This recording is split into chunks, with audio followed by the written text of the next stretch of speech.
So I got the repair on this kangaroo suit done. We'll do a overnight leak test to see if it's holding up.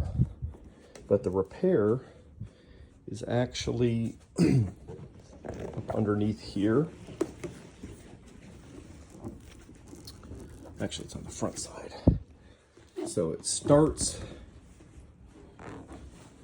right here. This was actually the point of impact. And the reason why I know that is because you can actually see, so there's the tear. It comes to a point. That's probably where the point of impact was, because for the tear to travel up and then just take that abrupt of a turn is very unlikely. So it's most likely that that's where the point was and it went both directions. It probably came over here and stopped because it hit that seam and couldn't really go further easily. But instead it shot down,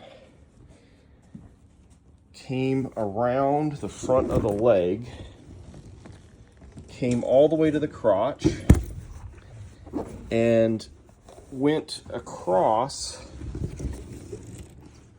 the front of the other leg and then stopped right here. So pretty large repair, but it came together. The repair is done on the inside. So there's a strip on the inside. About the only thing I did on the outside was right here where all these seams came together.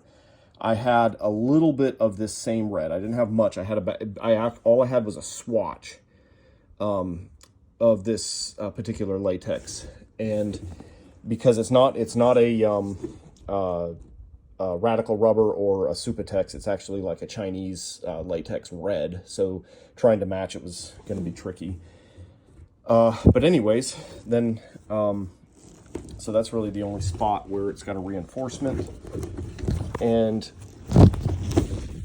this repair is going to probably be the best looking where it's on the inside.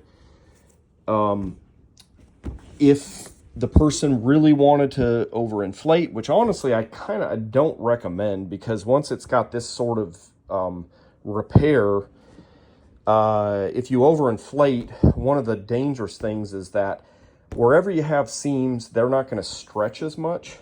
So the areas without seams, basically the panels in between all the seams, are going to stretch more. And then these areas that have thicker latex, where the seams aren't going to stretch as much. So where you're going to end up having more stress is basically right next to, on either side of a seam, because all of this can stretch, but then this can't.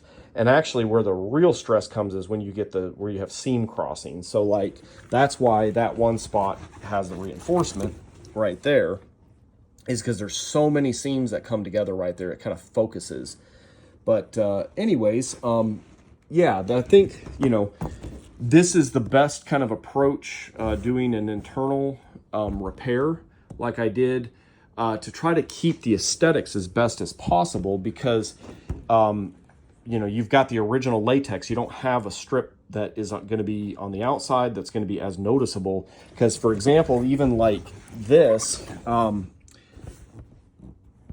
it's newer, so the color isn't going to quite match. And if you actually had that sort of a strip on the outside, you would notice it a bit more. In fact, what I would recommend is if you wanted to take it a step further and reinforce it on the outside, then we would actually use just clear latex and do a strip over it, which is actually what I did on the inside. It's clear latex strip, and it would go along the outside. And all that would do is it would prevent, if you were to inflate this much more than this, I think this type of repair is good for this sort of inflation level. But for some reason, if you really want to inflate it crazy, which honestly I don't recommend, you would want to reinforce this on the outside as well, because that would prevent it from pulling these two pieces apart. Right now, they're held in place by the strip, but as well as glue that's in the crack. And if you were to inflate this real tight, the glue that's in the crack would eventually start to pull apart, and then you're putting all the stress on the strip at that point.